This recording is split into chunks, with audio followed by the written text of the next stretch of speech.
Now we will be discussing about a very important application. It's a device called cyclotron. Now this device is developed in 1934. Now basically what is the use of this device means it is in nuclear reactions.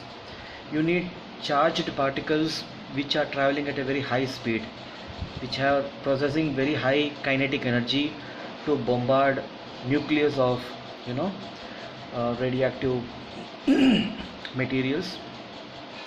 So this equipment or device is used to increase the kinetic energy of the charged particles.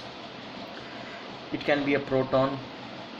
So before getting into this, we need to know a couple of points. Suppose there is a particle which is under the influence of a magnetic field, a strong magnetic field, is rotating in a circular path. The radius is given by momentum by bq. This we have derived earlier. R is equal to mb by bq. That means R and V are directly proportional. If you increase V, R is increasing. Okay. Now if you see the expression for time period, T is equal to 2 pi m by bq. This expression doesn't has any R. That means time period of this rotating charged particle does not depend upon R. So this property we are going to use it in cyclotron. Okay. So basically cyclotron, the system is like this. It has got two D-shaped plates, heavy plates, and their horizontal part is facing each other, and these plates are individually connected to a power source. It is called an oscillator. It is a alternating voltage source. Alternating voltage source means if it has got two terminals, let us say PQ. Initially P is positive, Q is negative. After some time I can make Q positive and P negative. I can reverse it to suit my requirement. And this I am seeing from the top. If you see like from the front, like elevation, you will see this is my D-shaped plate. On the top of it and on the bottom of it you got two strong magnets, such that their north and south pole are facing each other. Obviously it will create a strong magnetic field. Now this magnetic field is perpendicular to or vertical to the electric field that will be created between these two plates. Electric field will be horizontal, magnetic field will be vertical. It is kept inside a vacuum box, and basically what you do is initially you take a charged particle, let us say proton. Initially I assume that D1 is positive terminal and D2 is negative terminal. If I keep a proton in between, in the gap, then I can change the terminal from positive to negative, let us say. So D2 is, let us say, negative terminal, and this negative terminal will attract this proton, plus minus attraction. So the proton will travel at a very high acceleration, because an electric field will be created between D1 to T2, plus to minus. Let us say this is plus, this is minus. My electric field will be created like this. So this particle will experience a force now. What will be that force? The force will be equal to mass into acceleration. At the same time it will be charge multiplied by electric field. So from here I can get the acceleration. Okay. So when this particle reaches the second plate, now this entire plate is an enclosed plate.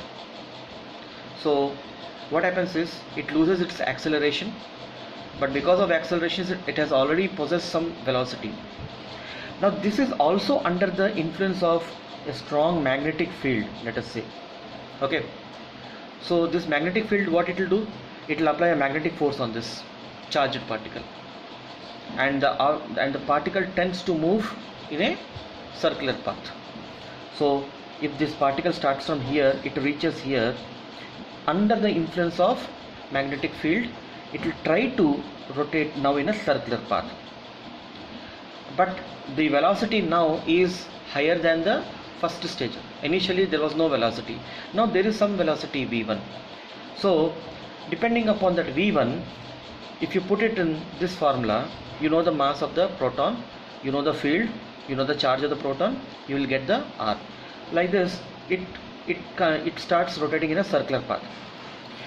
Now when it takes this curvature and again comes back over here, now the proton is here. What I can do, I can make this plate negative. So this negative plate will attract the positive. I need to change the polarity. Now how I can change the polarity? At what time? One full cycle takes t seconds.